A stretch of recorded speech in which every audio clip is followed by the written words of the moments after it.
America versus Iran மோதல் தீவிரம். Iran மீது அணு ஆயுத தாக்குதல். ஓமனுக்கு ட்ரம்பின் பகிரங்க மிரட்டல். அமெரிக்காவுக்கும் ஈரானுக்கும் இடையே நடந்த அந்த 60 நாள் போர் நிறுத்த ஒப்பந்தம் அதிகாரப்பூர்வமா நேற்றோட முடிவுக்கு வந்துடுச்சு. ஆனா இப்போ நிலைமை என்ன தெரியுமா? ஈரான் வெள்ளை கொடியை காட்டுட்டு முழுசா சரணடையணும் அப்படின்னு ட்ரம்ப் கொந்தளிச்சுக்கிட்டு இருக்காரு. மறுபடியும் ஈரான் தரப்புல இருந்தோ போர் நிறுத்த ஒப்பந்தத்தை மீறி அமெரிக்கா ஈடுபட்டுச்சு, அதனால போர் நிறுத்த பேச்சுவார்த்தை ஒப்பந்தத்துல எந்த பயனும் இல்லை என்று தெரிவித்துள்ளது. இதற்கிடையே ஈரான் மீது அணு ஆயுத தாக்குதல் நடத்த அமெரிக்கா திட்டம் போடுது அப்படின்னு ஷாக்கிங்கான ரகசிய தகவல்களும் லீக் ஆகிருக்கு. சரி, உலகத்தையே உழுக்க போற இந்த அமெரிக்கா ஈரான் மோதலோட தற்போதைய நிலவரம் என்ன? ஹார்முஸ் நீரிணையில என்னதான் நடக்கிறது அப்படின்றத பத்தி விரிவாக பார்க்கலாம். கடந்த பிப்ரவரி 28ஆம் தேதியிலிருந்து அமெரிக்காவுக்கும் ஈரானுக்கும் இடையில கடுமையான போர் நடந்துட்டு வந்துச்சு, நமக்கு தெரியும். இதற்கிடையில கடந்த ஜூன் மாதம் 17ஆம் தேதி இரு நாடுகளுக்கும் இடையே ஒரு வழியா போர் நிறுத்த ஒப்பந்தம் கையெழுத்தானது. அடுத்த 60 நாட்களுக்கு யாரும் சண்டையிடக்கூடாது, இந்த அவகாசத்துக்குள்ள ஒரு இறுதி அமைதி ஒப்பந்தத்தை ஏற்படுத்தணும் அப்படின்னு அப்போ முடிவு பண்ணாங்க இரண்டு நாடுகளும். ஆனா சொன்ன மாதிரி அந்த 60 நாட்கள் காலம் நேற்றோட முடிவுக்கு வந்துடுச்சு. ஒப்பந்தம் என்னவோ முடிஞ்சது, ஆனா சமாதானம் தான் வரல. இது பத்தி அமெரிக்க அதிபர் ட்ரம்ப் நேற்றைய பேட்டியில ரொம்ப தெளிவா சொல்லிட்டாரு.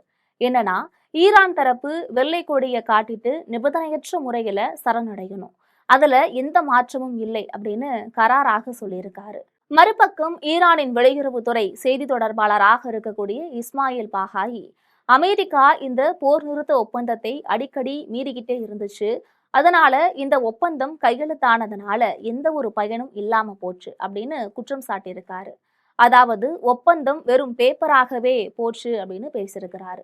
சரி, நிலைமை இவ்வளவு தூரம் மோசமாக போயிட்டு இருக்கக்கூடிய இந்த நேரத்துல அமெரிக்காவிலிருந்து ஒரு முக்கியமான தகவல் வெளியாகிருக்கு.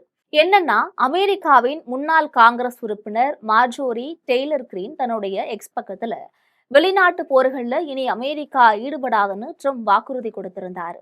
ஆனா இப்போ ஈரான் மீது அணு ஆயுதங்களை பயன்படுத்துவது பத்தி வெள்ளை மாளிகையின் மூத்த அதிகாரிகள் தீவிரமான ஆலோசனைகள் கூட்டங்களை நடத்திட்டு வராங்க அப்படின்னு வெளிப்படையாக தெரிவிச்சிருக்காங்க.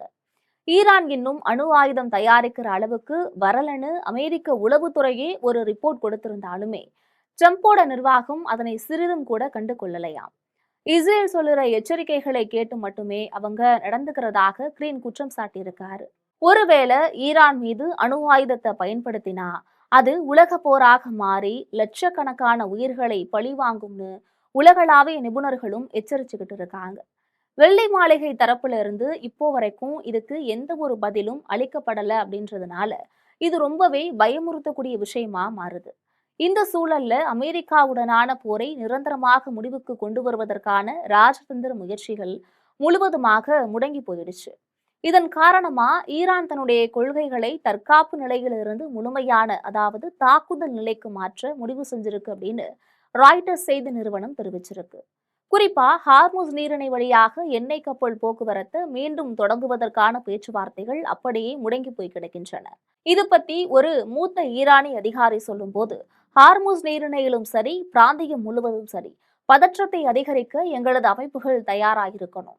ராஜதந்திர முயற்சிகள் முற்றிலும் தோல்வியுற்றால் அமெரிக்க கடற்படை முற்றுகையை உடைக்க நாங்க சரியான நேரத்துல துல்லியமான ராணுவ தாக்குதல் நடத்துவோம் அப்படின்னு மிக கடுமையான எச்சரிக்கையை விடுத்திருக்கு.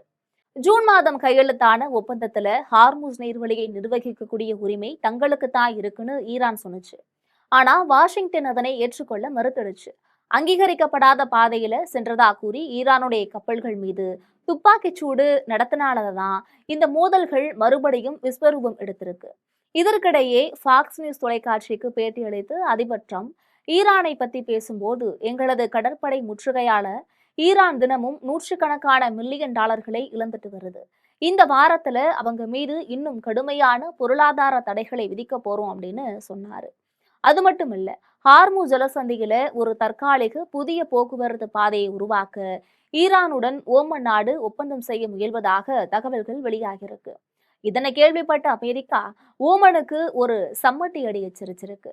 ஹார்மு ஜலசந்தி விவகாரத்துல ஒருவேளை ஓமன் குறுக்கே நின்றால் அவர்கள் மீதும் குண்டு வீசி தாக்குதல் நடத்துவோம் அப்படின்னு வெளிப்படையாகவே ட்ரம்ப் அவர்கள் மிரட்டல் விடுத்திருக்காரு.